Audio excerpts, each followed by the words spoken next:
Hello दोस्तों, welcome to my new video. आज हम बात करने वाले हैं दोस्तों, क्या दिल्ली सच में दुनिया का सबसे खराब राज्य है या सिर्फ एक और बढ़ा चढ़ाकर कही गई बात है जिसे इंटरनेट के लोग पसंद करते हैं। दोस्तों, आज हम मीम्स और हेडलाइंस और जो स्कैंडल के पीछे की सच्चाई पता लगा रहे हैं, क्योंकि दिल्ली एक शहर नहीं है, यह एक पॉलिटिकल बैटल ग्राउंड और कल्चरल हब है। हाँ, कभी कभी ये केओस सिमुलेटर भी है। तो फिर चलिए दोस्तों इसे समझते हैं, क्या असली है, क्या हाइप है, असल में जो दिल्ली में प्रॉब्लम है उसका जिम्मेवार कौन है, जिनके बारे में दोस्तों कोई बात नहीं करना चाहता।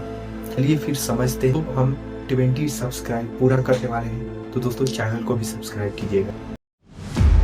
सबसे पहली बात यह है कि दिल्ली कोई एक ट्रेडिशनल राज्य नहीं है, यह एक स्पेशल स्टेटस वाली यूनियन टेरिटरी है। मतलब यह है कि जो दिल्ली का पावर है वह केंद्र सरकार, राज्य सरकार और कई एजेंसियों के बीच में बटा हुआ है। इसीलिए जब कुछ गलत होता है, उंगली उठाने का खेल बहुत ज्यादा गड़बड़ हो जाता है।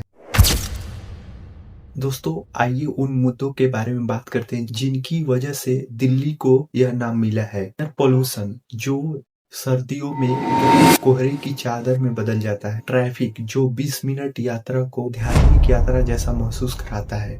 तेजी से माइग्रेशन के कारण दिल्ली में बहुत ज्यादा भीड़ भाड़, पानी की कमी और वेस्ट मैनेजमेंट की दिक्कतों। जो हमारी भारतीय मीडिया है वो दिल्ली में जो AQI है उसको केंद्र सरकार और राज्य सरकार को क्रिटिसाइज ही नहीं कर रही है। उनको सिर्फ इन मुद्दों को छोड़कर वो किसी और मुद्दों पर ध्यान दे रहे हैं।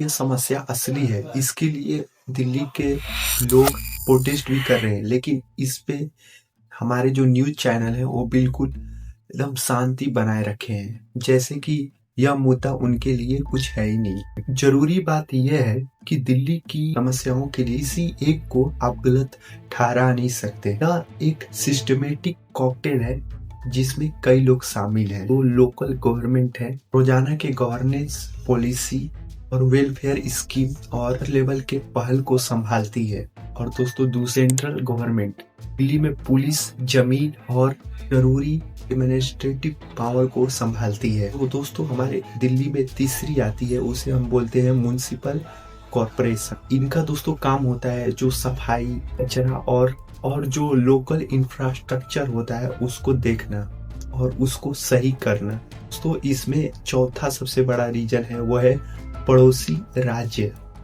पंजाब, हरियाणा और उत्तर प्रदेश। दिल्ली के एयर क्वालिटी पर असर डालते हैं, खासकर जब उनके फसल जलाने और इंडस्ट्रियल जोन के जरिए। तो पांचवी है वो है urban agency, DDA, PWD, EMRC, NHAI, और हर कोई शहर के अलग अलग हिस्से को मैनेज करता है। दोस्तों, छठी सबसे बड़ी रीजन है वो है दिल्ली की जनता।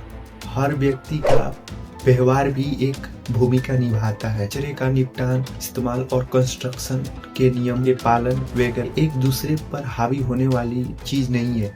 हम एक दूसरे का साथ बनकर, अगर हम एक दूसरे का साथ दे, हम इस चीज को समझे, तो दोस्तों दिल्ली अभी भी पॉल्यूशन फ्री हो सकती। से कहें तो नहीं, दिल्ली में दिक्कतें हैं, लेकिन इसमें ये भी एक है, भारत में सबसे ज्यादा लिटरेसी राज्य में से एक है और यहाँ पर स्टार्टअप कल्चर भी बहुत ज्यादा बूम कर रहा है।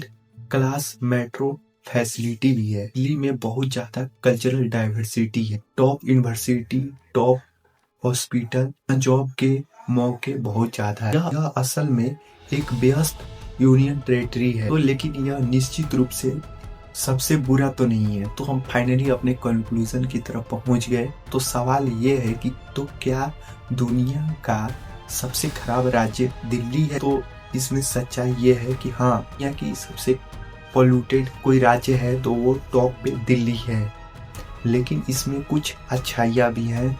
यह एक ऐसी जगह है जहाँ पर कई राज्यों के लोग यहाँ पे रहते हैं और यहाँ पर बहुत अच्छे अच्छे हॉस्पिटल और कॉम्प्लेक्स सिटी भी है। दोस्तों, हम यहाँ से भी अगर अपने और ऑथोरिटी को सुधारेंगे तो हम ज़रूर से ज़रूर अपने दिल्ली को एक दुनिया के रोस्ट स्टेट से अच्छे स्टेट में ला सकते हैं। अगर आपको यह वीडियो पसंद आया है तो दोस्तों आप चैनल को सब्सक्राइब कीजिएगा और वीडियो को लाइक कीजिएगा और कमेंट में ज़रूर बताइएगा दोस्तों कि आखिर हम दिल्ली को कैसे अच्छा बना सकते हैं और अगर ये चीज़ें हैं तो किसकी वजह से है। तो इसी तरह हम आपको अगले वीडियो में मिलेंगे अगले टॉपिक के साथ। बाय।